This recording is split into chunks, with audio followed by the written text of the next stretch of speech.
You're listening to Rebel Spirituality with me, Sam Goldfinch. Here's the truth. Wisdom doesn't follow rules. So each week we're going to explore what it means to wake up your way so you can live a more peaceful, creative and inspired life no matter your circumstances. It's time to blaze your unique path to truth.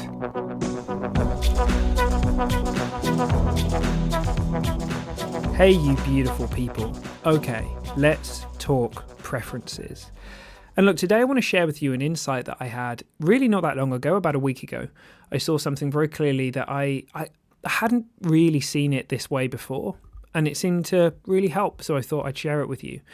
And this is an interesting topic because in the world of spirituality and in the world of acceptance and non-resistance and these kind of terms that we hear a lot, you'll hear people talking about the power of not having preferences.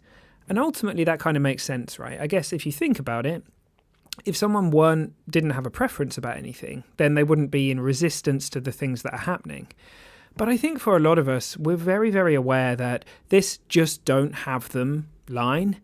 It's kind of a nice idea, but is it actually the most helpful way to think of it? And then I saw something the other day that I think kind of refines it a bit, so I'm going to share it with you. It looks to me like preferences are very much a part of the spice of life. If no one had preferences, then we would have everybody doing the same stuff. People would be enjoying the same things and disliking the same things. And people wouldn't be, we wouldn't have people that go down the route of science, people that go down the route of being spiritual guides. We wouldn't have people that go down every different route. So it looks like there's a kind of magic to the fact that we do have preferences, that we do prefer one thing over another. However, I think there is a very important distinction that we can make, and it's this.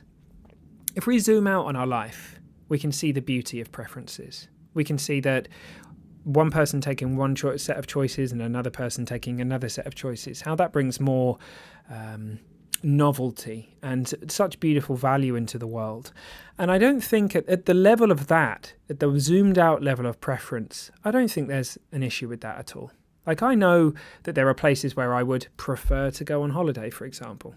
I know that there are, for me, foods that I would prefer. There's weather that I would prefer. There's a whole list of things where I have preferences. I think the issue is when we carry those zoomed out preferences with us into the present moment. That is when we end up in conflict. Let me explain what I mean. If in any moment your preference is something that is clouding your ability to accept what's happening in the moment, then you're going to be in a state of resistance. And that's not going to help you. It's not going to help you be the most creative person you can be, to allow, it's just going to block the natural wisdom and the beautiful feelings that are your birthright, that are at the source of your being. It's going to get in the way because essentially you're going to be attached to an experience that isn't the one that you're having. So you walk out the house, you see it's a rainy day. In that moment, if you can't accept that it's a rainy day, you're going to suffer, right? Oh, I wish it was different. Oh God, why does this always happen? Oh, for goodness sake, it's raining. If only it was sunny. This story that we can run and that we can play, that's going to get in the way of us enjoying life.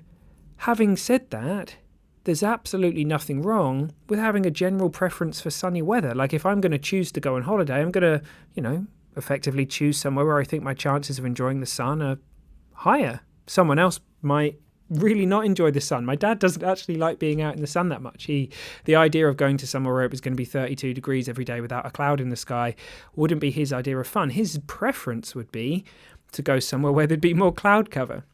But in that moment, for any of us, whatever the weather is, that's it, right?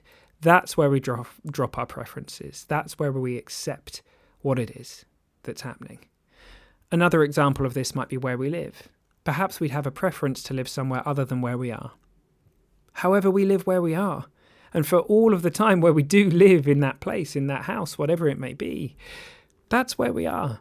And there's absolutely nothing about our circumstances that need to change in order for us to live a beautiful, joyful life. But if we believe that things need to change, if we believe that we're feeling our circumstances and that we forget that the only thing we're ever feeling is this incredible flavor generator that's moving through us in the moment, for life, our thinking, our special effects department, all this incredible stuff that's working for us, then we'll feel like what life is working against us.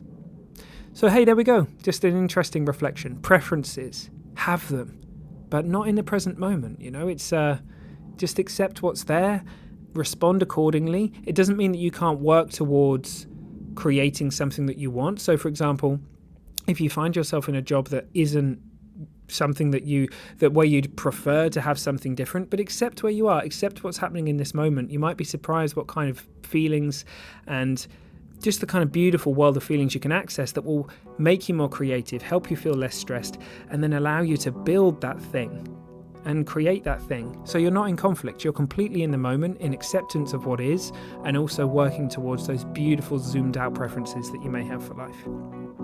All right, I hope you have one amazing week, team. See you soon.